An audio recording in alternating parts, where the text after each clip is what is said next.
Bismillahirrahmanirrahim. Alhamdulillahi rabbil alamin hamdan katsiran thayyiban mubarakan fihi kama yuhibbu rabbuna wa yardah. Asyhadu an la ilaha illallah wahdahu la syarika lah wa asyhadu anna Muhammadan abduhu wa rasuluh. Allahumma shalli wa sallim wa barik ala sayyidina Muhammadin wa ala alihi wa ashabihi wa man tabi'ahum bi ihsanin ila yaumiddin. Allahumma inna nas'aluka ilman nafi'a wa rizqan thayyiba wa amalan mutaqabbala amma ba'd. Ayolah fidakumullah. Alhamdulillah, kita memuji Allah Subhanahu wa taala atas segala limpah nikmat, taufik serta hidayahnya sehingga pada malam hari ini kita bisa kembali ya berjumpa, bermuajahah insyaallah melanjutkan pengajian kita membaca kitab Nailur Roja Syarah Safinatin Najah yang ditulis oleh Syekh Ahmad bin Umar Asyatiri rahimahullah taala rahmatan wasi'ah. Mudah-mudahan apa yang kita lakukan pada malam hari ini untuk ikhlas mengharapkan ridho dari Allah Subhanahu wa taala dan dicatat sebagai amal soleh. Amin ya rabbal alamin. Baik.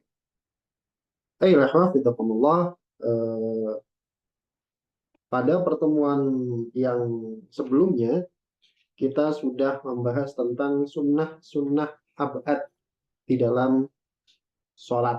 Ya, sunnah-sunnah abad di dalam sholat. Insya Allah pada pertemuan kali ini kita akan membahas seputar sunnah hal-hal yang membatalkan sholat. Jadi kita akan bahas tentang pembatal-pembatal sholat. Baik. Kita lihat di sini Bismillahirrahmanirrahim. Qala al-musannifu rahimahullahu ta'ala rahmatan wasi'ah wa nafa'ana bi ulumihi fi darni amin. Kata beliau faslun, pasal tabtulus sholatu arba'a asyarata khoslatan. Ya. Jadi sholat itu menjadi batal dengan sebab atau dengan 14 sebab, dengan 14 sifat. Kata beliau, al-muradu bil ibtali huna, yang dimaksud dengan batal di sini, adalah ma yashmulu man al-inqad. Semua yang atau sesuatu yang mencakup tercegahnya sah sholat tersebut.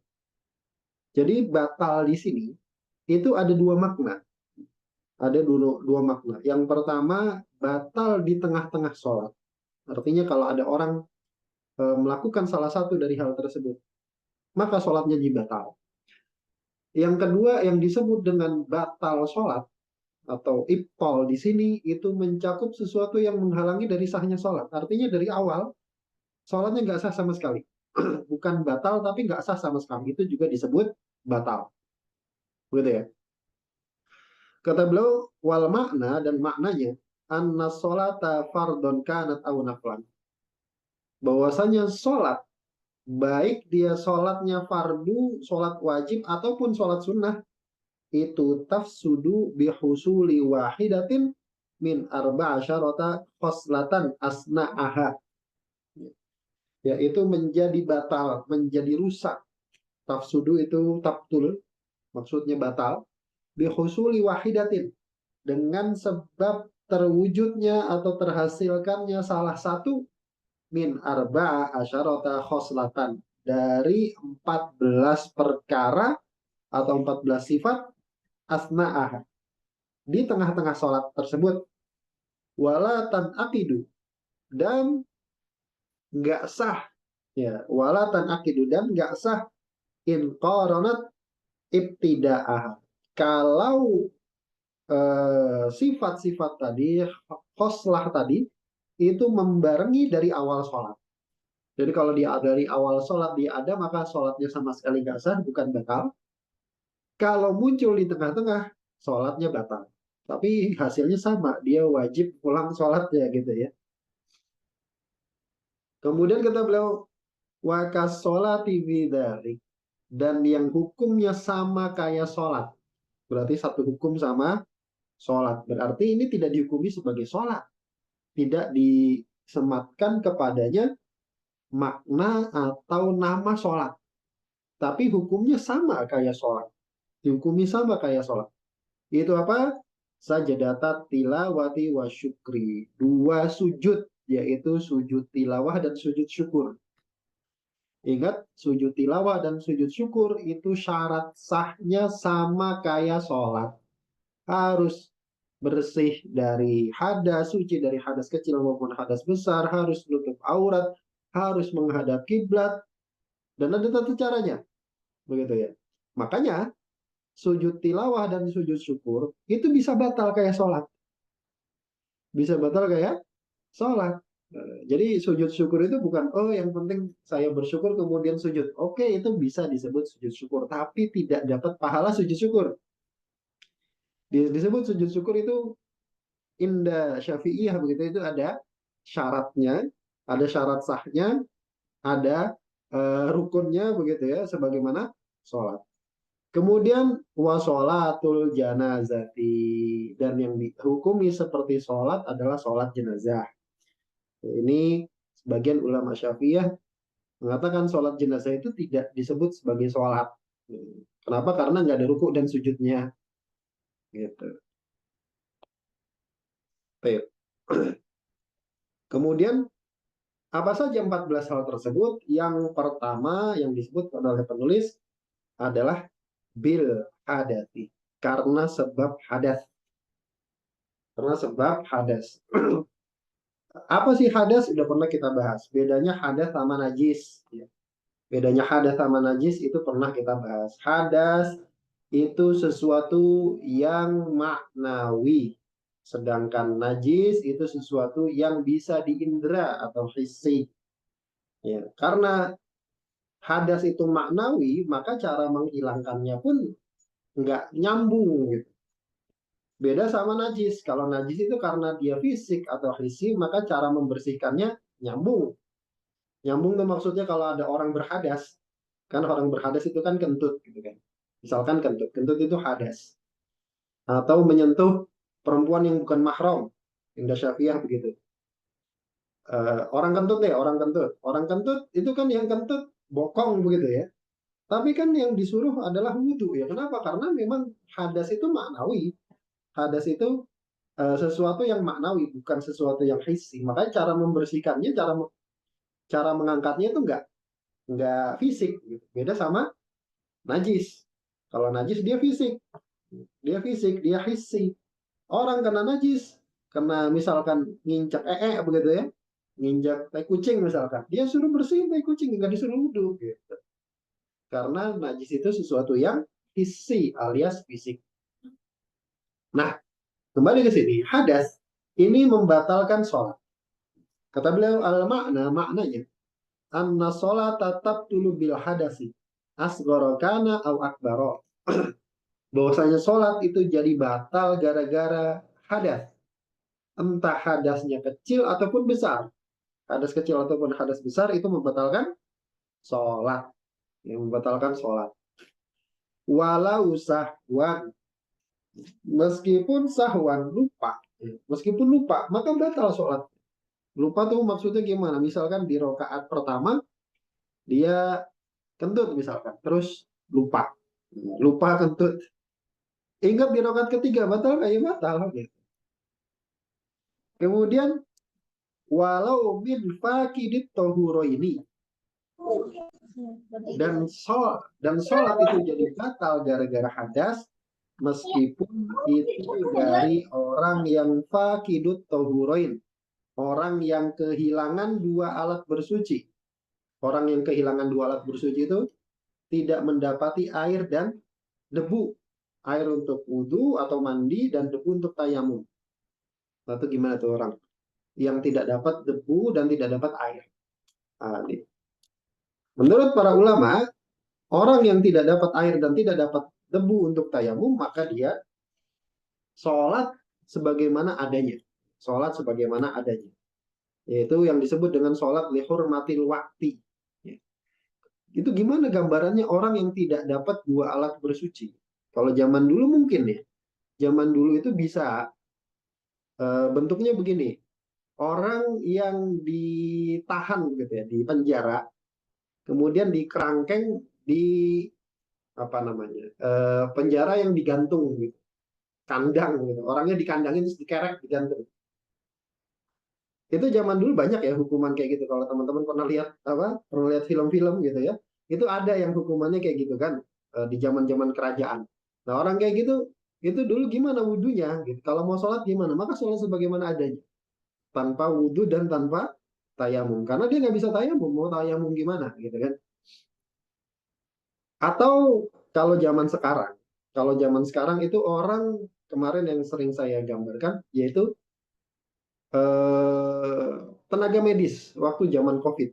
Tenaga medis waktu zaman COVID, dia pakai APD dan nggak bisa wudhu dan nggak bisa tayamum.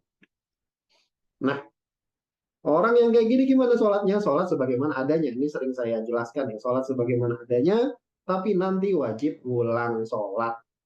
Nah, orang yang fakidu tohurain tidak mendapatkan dua alat bersuci, ya, tidak mendapatkan dua alat bersuci. Berarti dia sholat tanpa wudhu dan tanpa tayamum.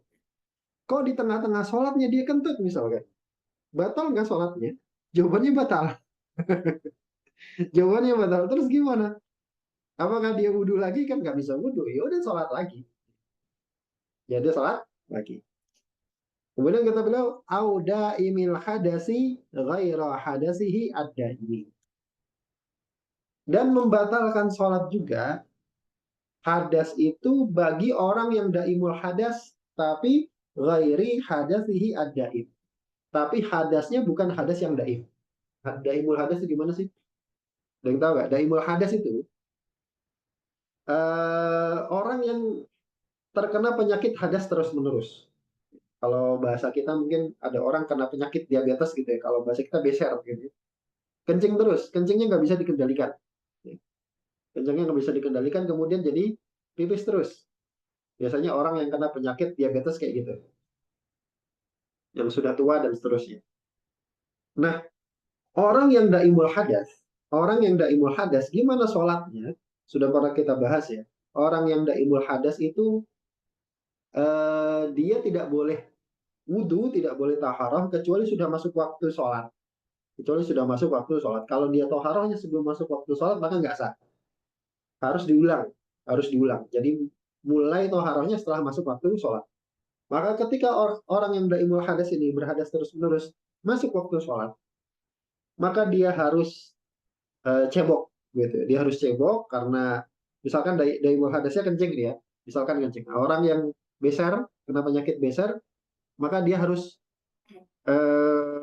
cebok ketika masuk waktu sholat. Kemudian dia tutup kemaluannya dengan semacam pampers atau yang lainnya, pokoknya ditutup kemaluannya di apa namanya di sumbat begitu, pakai kapas atau yang lain. Kemudian setelah itu dia wudhu. Setelah itu dia wudhu, kemudian baru sholat. Dan ini harus dilakukan mutawaliatan. Apa namanya nggak boleh dijeda gitu, nggak boleh ditunda, nggak boleh diselingi dengan nyantai ya gitu. Artinya harus terus menerus. Habis cebok, kemudian harus langsung wudhu, harus langsung tutup kemaluannya, kemudian harus langsung wudhu, kemudian harus langsung sholat. Kemudian harus langsung sholat. Orang kayak gini misalkan, kok di tengah-tengah sholatnya dia beser. Tadi kan dia daimul hadasnya kencing. Udah selesai terus dia sholat Allah. Terus di tengah-tengah sholat dia beser. Batal nggak wudhunya? Jawabannya tidak batal. Sholatnya batal nggak? Jawabannya juga tidak batal. Sholatnya tidak batal. Kapan dia batal? Kalau dia berhadas, hadasnya lain, bukan selain hadas yang daib. Kalau tadi daibul hadasnya kencing, misalkan dia kentut, maka batal sholatnya, sholatnya nggak? Jawabannya iya. Jawabannya iya. Bisa dipahami nggak? Orang daibul hadasnya beser, terus dia sudah melakukan hal tersebut, kemudian sholat, maka seandainya di tengah-tengah sholat dia beser, dia pipis, keluar pipisnya, maka sholatnya tetap sah, lanjutin. Tapi kalau di tengah-tengah sholatnya dikentut, batal nggak? Jawabannya batal. Jawabannya batal. Bisa dipahami ya? Kemudian kita bilang wahadihi al haslatul ula min khisalillati tabtul biha sholatu. Dan ini adalah sifat atau ya, sifat yang pertama dari sifat-sifat yang membatalkan sholat. Yang sholat menjadi batal dengan sebab sifat tersebut atau dengan sebab perkara tersebut. Baik, sudah dipahami ya. Kemudian lanjutnya, pembatal sholat yang kedua adalah wabiwuku in najasati illam tulqo halan min ghairi hamlin, yaitu dengan sebab kena najis, terkena najis, kejatuhan najis, illam tulqo halan min ghairi hamlin, jika tidak dibuang halan langsung, jika tidak dibuang langsung, min ghairi hamlin, tanpa disentuh atau tanpa dipegang, tanpa disentuh atau tanpa dipegang. Jadi ada 4 sifat, ada 4 syarat, ada 4 syarat. Kalau orang kena najis batal sholatnya, itu 4 syarat. Yang pertama, najisnya harus ghairu ma'fu, najis yang tidak dimaafkan. Najis yang tidak dimaafkan. Karena ada najis yang dimaafkan. Ada najis yang dimaafkan. Kita sekarang bahas najis ya. Bukan bahas hadas. Hadas sudah selesai. Hadas kentut dan seterusnya. Hadas itu sesuatu yang mewajibkan, membatalkan wudhu atau mewajibkan mandi. Itu namanya hadas. Nah sekarang najis. Najis itu yang fisik. Misalkan kotoran, kotoran hewan, kemudian air kencing dan seterusnya. Bangkai, itu semua najis, darah, itu najis. Nah, syarat seseorang itu batal sholatnya gara-gara kena najis, gara-gara kejatuhan najis, itu ada 4. Yang pertama, najisnya harus ghairu ma'fu, bukan najis yang dimaafkan. Berarti najis yang tidak dimaafkan. Syarat yang pertama, najisnya yang tidak dimaafkan. Najis yang tidak dimaafkan itu bagaimana? Ada najis yang dimaafkan. Contohnya apa? Misalkan darah yang sedikit. Ya, darah yang sedikit. Terus bangkai hewan yang nggak ada darahnya. Nggak ada darahnya ketika dibelah anggota tubuhnya. Contohnya misalkan laron gitu ya. Laron, ya. Dan seterusnya. Itu indah syafi'ah najis dia. Bangkainya najis. Bangkainya najis. Nah itu yang dimaafkan. Yang dimaafkan. Berarti selainnya tidak dimaafkan. Contohnya apa? Misalkan kena kotoran burung, misalkan lagi sholat, kadang sebagian masjid karena saking tingginya atapnya itu kadang jadi tempat bersarang burung. Pernah lihat ya? Ada yang masjid kayak gitu. Bahkan kadang codot tuh, kelelawar ya, kelelawar kalong. Nah, bahkan jadi tempat bersarangnya kalong. Ada misalkan orang lagi sholat gitu, kena burung ceplok gitu. Misalkan. Nah, itu tidak dimaafkan, itu tidak dimaafkan. Jadi syarat yang pertama, najisnya harus tidak dimaafkan. Kemudian syarat yang kedua, najisnya tidak dibuang. Syarat membatalkan sholat ya. Satu, najisnya tidak dimaafkan. Dua, najisnya tidak dibuang. Berarti didiemin sama dia. Karena najis plok gitu kan. Udah diemin aja gitu. Batal itu sholat. Kemudian yang ketiga, dibuang tapi ditunda. Tidak halal, tidak langsung, tapi ditunda. Tapi ditunda. Nah, yang kayak gini gimana? Yang kayak gini juga batal sholat. Misalkan kena pecinya kena buruk, ceplok gitu kan. Terus sama dia didiemin. Ntar rokat kedua baru dibuang. Nah, batal itu sholat. Batal sholat. Ya. Kemudian syarat yang ketiga, syarat yang keempat, dibuangnya dengan cara disentuh atau dipegang. Disentuh atau dipegang. Dipegang atau disentuh, maka batal sholatnya. Nanti kita lihat. T. Al-makna, maknanya. Anna sholat tetap tulu aidon bihudusin najasatil ghairi ma'fuwi anha ala badanil musalli au thawbihi illam yunahiha qabla mudhiyi aqallit tuma'ninati. Maknanya bahwasanya sholat itu jadi batal juga bihudusi dengan sebab munculnya atau kena atau kejatuhan najis ghairil ma'fuwi anha, yang tidak dimakfu, yang tidak dimaafkan tadi. Ala badanil musolli, kenanya badan orang yang sholat, au thawbihi, atau baju pakaiannya orang yang sholat. Illam yunahiha, kalau tidak dibuang najis tersebut, qabla mudhi'i aqallit tumakninati, sebelum berlalunya minimal tumakninah. Berarti ini untuk menjelaskan halan tadi, dibuang langsung. Langsung itu seberapa ukurannya? Boleh sampai kapan kita menunda untuk membuang najis? Kalau kita kena najis, jawabannya tidak boleh lebih lama dari batasan minimal tumakninah. Batasan minimal tumakninah itu semana? Seukuran bacaan subhanallah. Seukuran bacaan subhanallah satu kali. Misalkan subhanallah. Dan orang kena najis, subhanallah paling 1 detik gitu. Dia tunda sampai 2 detik. Batal itu sholat. Jadi paham ya? Gitu.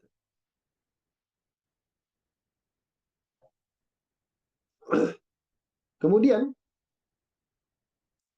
kata beliau, fa'in nahaha qabla dzalik.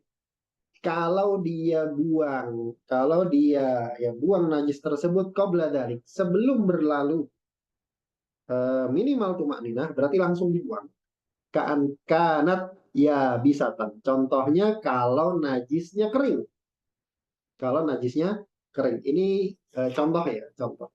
Kalau najisnya kering contohnya gimana?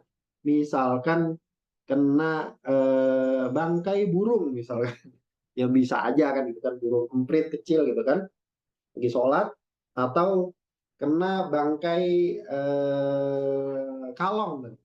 Biasanya tadi saya bilang di masjid tertentu saking tingginya atap itu kadang-kadang jadi tempat bersarang kalong, codot, atau burung. Nah, terus ada yang burungnya itu udah meninggal gitu, mati, jatuh, jatuh mengenai bajunya, misalkan nemplok di bajunya, karena nemplok di bajunya. Gimana caranya? Wana fado taubahu halan, dan dia tiup bajunya tersebut halan langsung, atau dikibas bisa ya, dikibas. Itu yang pertama. Kalau najisnya kering, kalau najisnya kering bisa ditiup atau ya langsung lah ditiup gampang. Kalau najisnya kering. Aurut batang atau najisnya basah. Kalau najisnya basah gimana? Misalkan najisnya basah itu tadi burung misalkan, burung. Di sholat kena burung, pecinya misalkan. Nah, terus gimana tuh? Walqoha bima waqat alaihi halan min ghairi qabbin lahu. Dan dia buang najis tersebut, najis tersebut bima waqat alaihi halan, bersama dengan sesuatu yang najis itu jatuh kepadanya, halan, secara langsung, min ghairi qabdin lahu, tanpa memegang tempat yang najis tersebut. Misalkan kayak tadi, ada orang lagi sholat, pecinya kena najis, pecinya kena burung, pecinya kena burung. Ya udah, ini harus dilepas nih peci, pecinya harus dilepas. Gimana caranya? Maka dia buang sesuatu yang kena najis tersebut langsung min ghairi qabdin lahu, tanpa memegang najisnya, tanpa menggenggam. Qobado itu menggenggam ya. Qobado itu menggenggam. Tanpa digenggam najisnya, wala hamlin, dan tanpa diangkat najisnya. Najisnya diangkat. Diangkat. Pokoknya nggak boleh disentuh. Pokoknya nggak boleh disentuh. Lam tabtul sholatuhu. Maka sholatnya tidak batal. Jadi ini qayyidnya. Kunci kalau kita kena najis indah syafi'iyah, lagi sholat nih terus kena najis, baik itu di baju atau di badan, maka najisnya nggak boleh disentuh. Nggak boleh disentuh dengan tangan gitu. Nggak boleh disentuh dengan tangan. Kalau disentuh maka langsung batal. Kalau disentuh maka langsung batal. Nah, kalau misalkan orang kena najis langsung ke kulit, misalkan kayak tadi, lagi sholat terus kena najisnya di tangan, lagi sholat begini sedekap nih, terus kena burung ceplok, itu langsung batal itu. Karena kena tangan. Karena kena tangan.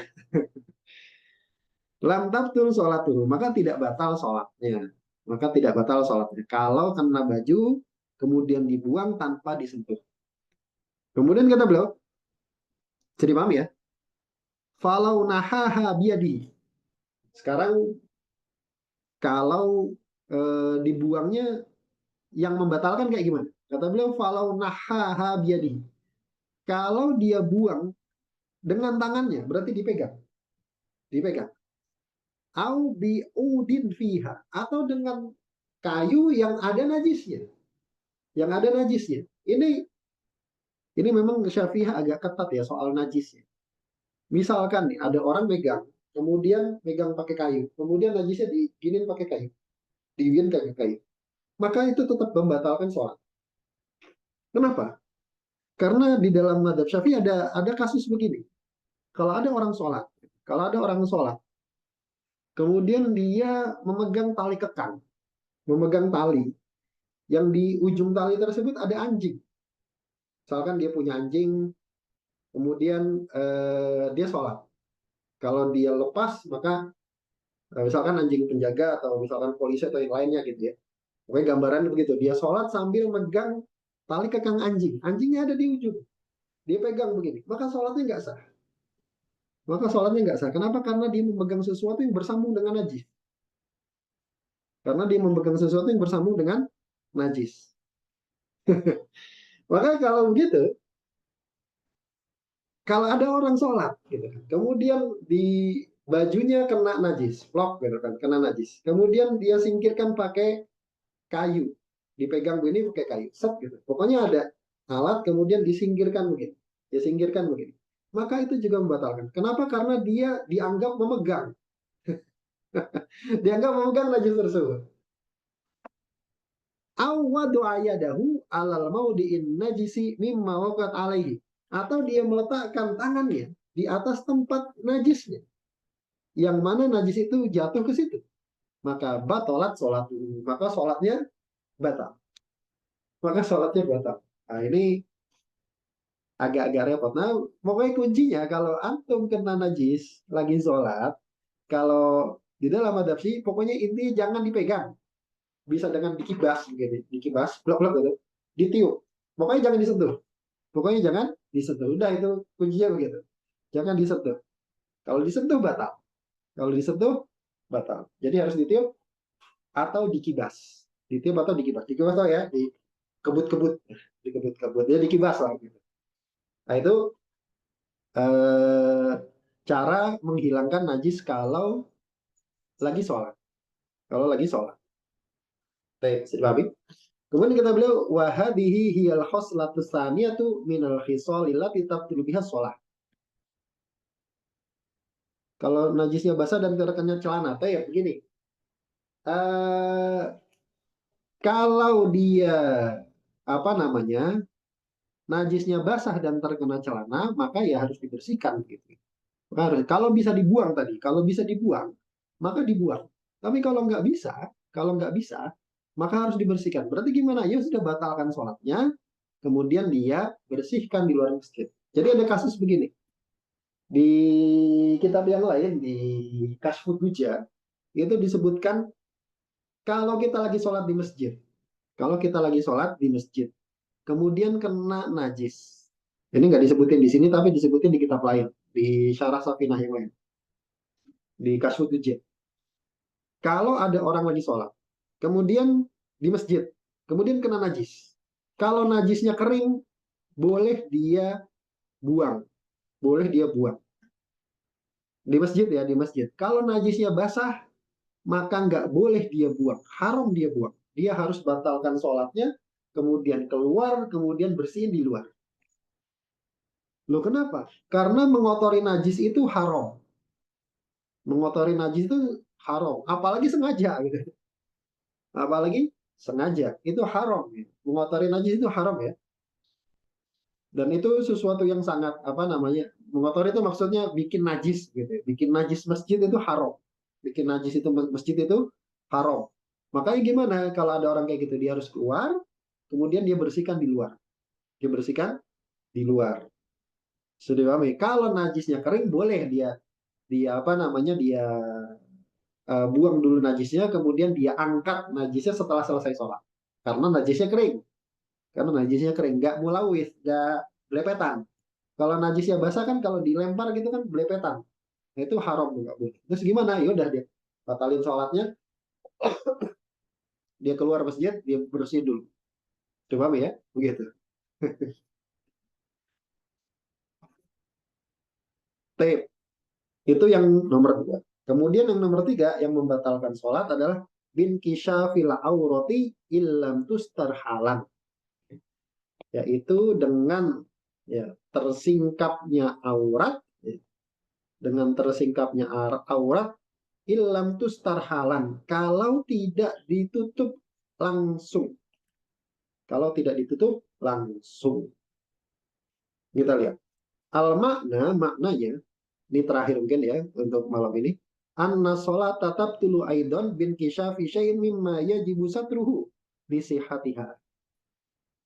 Bahwasanya sholat itu jadi batal juga gara-gara sebab tersingkapnya sesuatu sedikit saja mimma yajibu satruhu, dari bagian yang wajib ditutup lisihatiha, untuk sahnya sholat.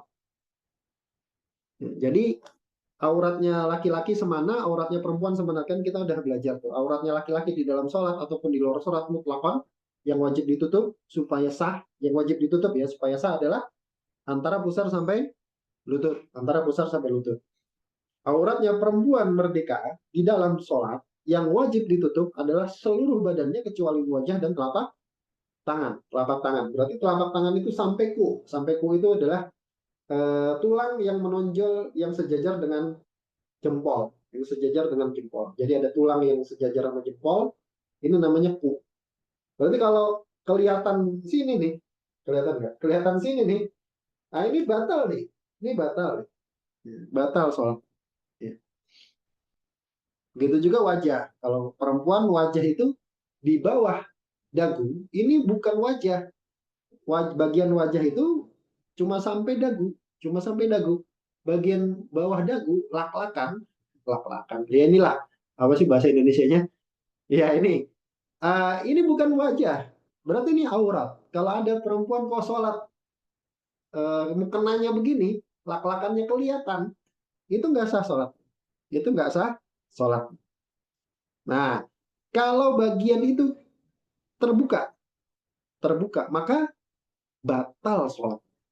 Ilam yustar qabla mudhiyaqal itu makniyati. Kalau tidak ditutup sebelum berlalu waktu minimal tumak ninah. Sebelum berlalu waktu minimal tumak ninah. Berarti berapa waktunya tadi? Seukuran bacaan subhanallah. Berarti kalau lebih dari itu dibiarin, maka sholatnya batal. Nah, ini ada koyit yang unik menurut sebagian ulama madhab Syafi'i. Kata beliau, fima idza tayyara rihu asutrata. Pada hal-hal yang apabila angin itu menerbangkan penutupnya. Artinya, yang dimaafkan itu, artinya yang bisa kemudian langsung ditutup kemudian tidak batal sholatnya adalah kalau yang ngebuka itu angin. Kalau yang ngebuka itu angin. Fa'in toyyaroha ghairuhu. Kalau yang menyingkap aurat itu, yang menyingkap penutup aurat itu selain angin. Misalkan dia pakai baju sempit gitu kan, kemudian sujud. Kadang-kadang ada orang pakai celana jeans gitu kan, kemudian sujud kelihatan tuh bagiannya.